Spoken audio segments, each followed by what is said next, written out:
What's up, everybody? Another one with me, Canary, Valens. Your boy TrayD, StraptownTrayD, your bitch.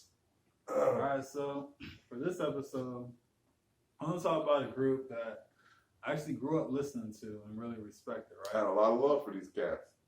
So I think this is another time around like 2006. Wow. Maybe, yeah, it might have been 2006, 2007, yeah. I don't remember exactly, but All I know is niggas was swag surfing back then. so this is another time that we had actually went to Club Nocturnal. Man. This one was still Nocturnal. It still was Nocturnal because it was like a college night type shit. You're right. Because Studio 72 was more like an upscale, more 21 and up. And Nocturnal was when it was 18 and college night. Yeah, you're right. So I remember at this time, we didn't really have like Facebook and stuff to be like, oh, this person's going to be at this club social tonight. media, bro. No such thing. We just showed up. And back then, Facebook was like for college students only. We're degenerates, we're thugs, we're rappers. I was a criminal at the time. We was not on Facebook, bro. We was not even on YouTube back then. We was not even on that, bro. We was technically doing what we did in the streets. We had a little day job. We hustled and we made music, bro. And we went to the club on weekends. We had no idea who was going to be at the club. Right. We didn't even go to other clubs. We went to the same clubs, like the same group of clubs over and over and over. Because we didn't have the social media or all that kind of shit. Right. So this night that we pull up, the Ying Yang Twins are there. And this is like at the height. This is like after they had done songs with like Mike Jones, I'm Looking for a Dime, That's Top of the Line, stuff like that. So they were really still making it around, still doing shows, still doing big performances, still on the radio. This is when the time when the radio was king. This is another thing that I'm saying to the young viewers. You might not understand, like when we said things about the episode when we talked about Bow Wow. This is when the radio was king. Like getting on the radio was everything. 106 in Park was still king. Video countdowns. People premiering videos on TV. We watched TV for that. So you gotta understand, like meeting celebrities back then or even seeing them was a big deal because you see celebrities' Instagrams and you could pretty much see what they do all day. We had no freaking idea what Jay-Z was doing when he was not in the music video, bro. Right. At all. Right. We had no kind of thought process at all. What kind of person they were, their personality. All we knew from them was the music, and that was it. Especially people like Ying Yang Twins. That's really all we cared about. Especially like Ying Yang Twins because they were all party music. So like seeing them in the club was like perfect opportunity. Like, man, that was like crazy, bro. So what I remember from that night, Ying Yang Twins, they was up there on stage. Just tearing it down. They were tearing down the fucking house. They were doing song after song. They went from Salt Shaker to Whistle While You Twerk to, and you realize that they had so many party hits, one after another, and the set was progressively getting better. And then out of freaking nowhere, I'm gonna let Trey tell them. Out of nowhere, bro. This is the craziest part about all this. Because like I was saying, we used to go to this club for a college night. And back then, I was maybe the same what I was saying with the Bow Wow. I was probably 20, 21 barely.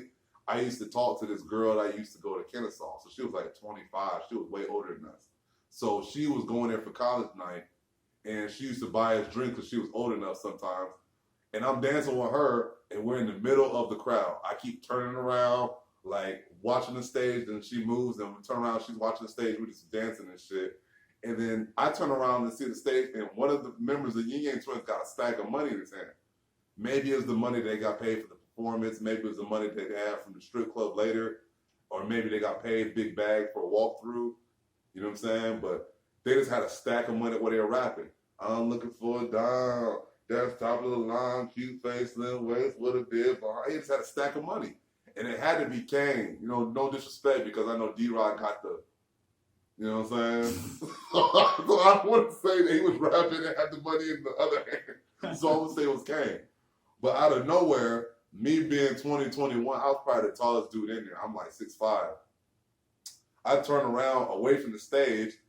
The next thing I hear was a scream like, oh! Like people was like going crazy. And I just see a bunch of money just start flying on my shirt and on my head. I had braids back then. I think I had it braided or twisted or dreaded. But I had a hat on, and I just see money just flowing on my shirt. And it was like big bills. It wasn't just ones, bro. It was like 20s, 10s, You know what I'm saying? 50s, 5s, just all denominations. And it's just falling on me the whole time. And like I said, I was dancing with the girl in the club. It gets to a point where the money is everywhere where I stop dancing with her. I can't even move her ass out the way. And I just start grabbing the money.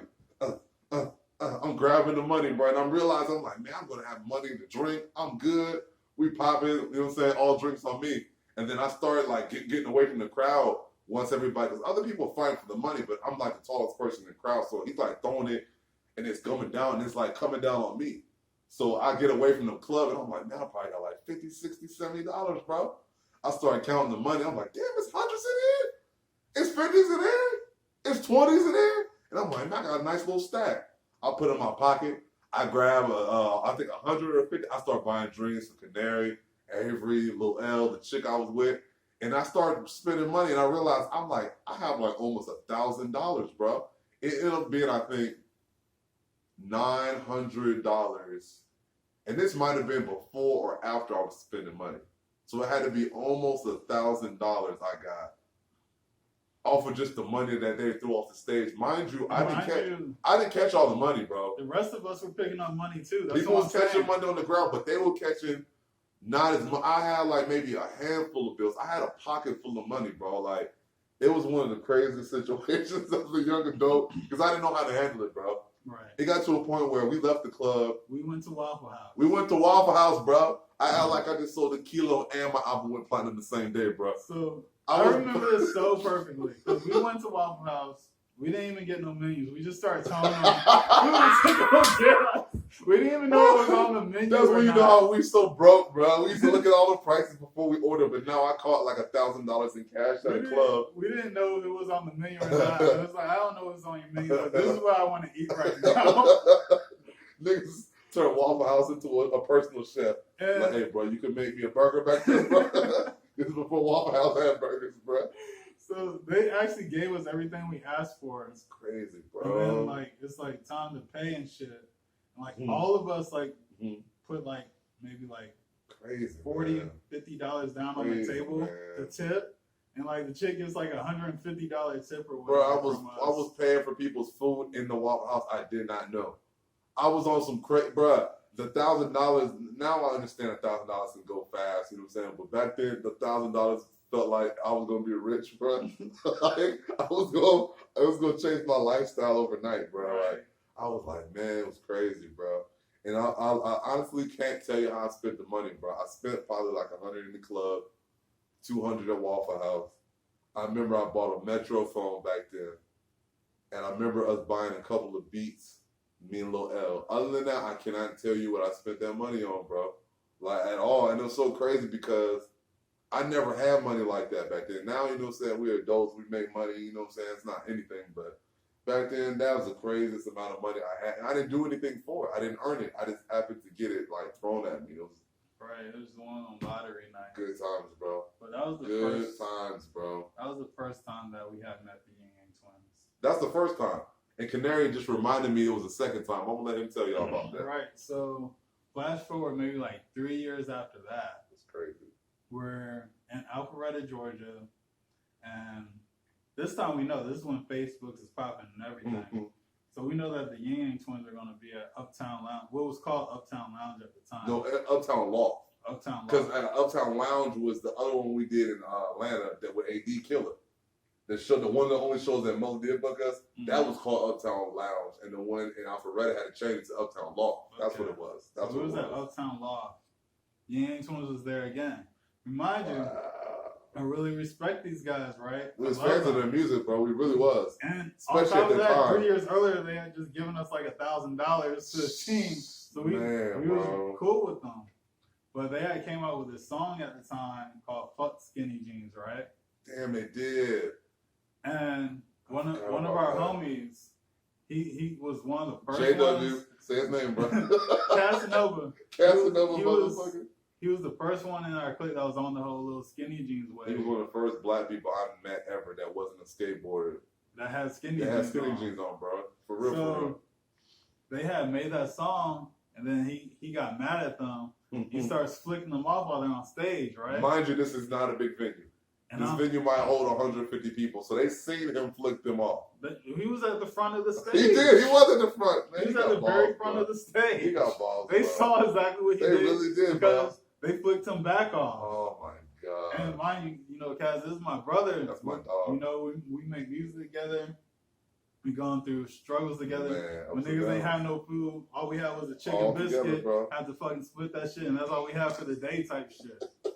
So I'm like, damn, bro, really with the Ying Yang Twins though? You had to pick them.